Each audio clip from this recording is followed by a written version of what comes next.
আসসালামাইকুম। আমাদের সাহারাতলা যুব কমিটি আমাদের জালসা ছিল 8-11-2025 রোজ শনিবার এবং আমাদের জালসা সাকসেস হয়েছে এবং আমাদের জালসার যেটা দান করেছে নগদ ক্যাশ মিলে আমাদের জালসার সভাপতি সেটা শুনিয়ে দিচ্ছেন এখন আপনাদেরকে।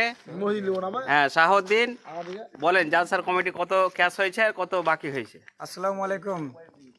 আমাদের যুব কমিটির পরিচালনায় যে সাহারাতলা জামিয়া মসজিদে উন্নতিকল্পে একটা জালসার আয়োজন করা হয়েছিল, জালসাটি কালকে আলহামদুলিল্লাহ সম্পূর্ণ হয়েছে এবং আজকে প্রায় 2.5-3 ঘন্টা আমরা জামিয়া মসজিদে বসে পুরো হিসাব ক্লিয়ার করে আমাদের আয় ব্যয়ের একটা হিসাব এসছে। আয় ব্যয়টি আপনাদেরকে আমি বলে 2-4টা কথা বলবো। আপনি আয় ব্যয়টাকে আমি প্রথমে শোনাচ্ছি। আমাদের নগদ ক্যাশ এসেছে 3,10,870 টাকা। ডিউ ক্যাশ আছে 69,400 টাকা। ফ্যান এসছে 15 পিস, টাইলস এসছে 16 প্যাকেট, সিমেন্ট এসছে 32 ব্যাগ, আপনার ইট এসছে 7,500, ধান এসছে আপনার 85 কেজি। আলহামদুলিল্লাহ আমাদের যে বাকি খরচগুলো যতগুলো জালসাতে হয়েছে সবগুলো খরচ আমাদের এই কালেকশন থেকে মাইনাস করে এটা টাকা আমাদের মসজিদে স্টক জমা আছে।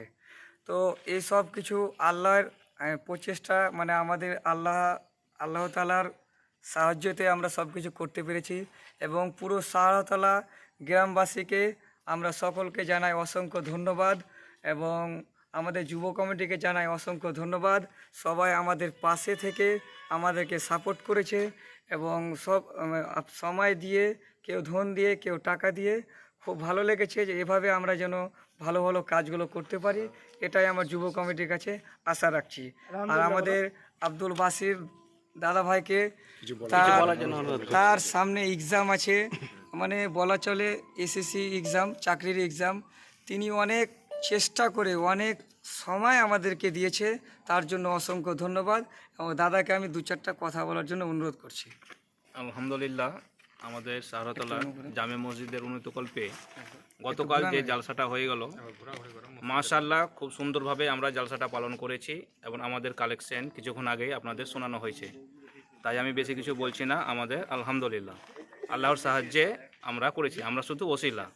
আল্লাহ আমাদের সঠিক সুপথ প্রদর্শন দান করুক, আমিন আমিন।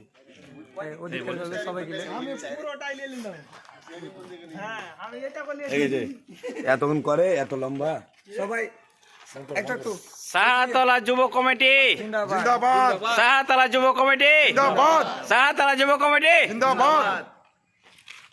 আলহামদুলিল্লাহ। আলহামদুলিল্লাহ।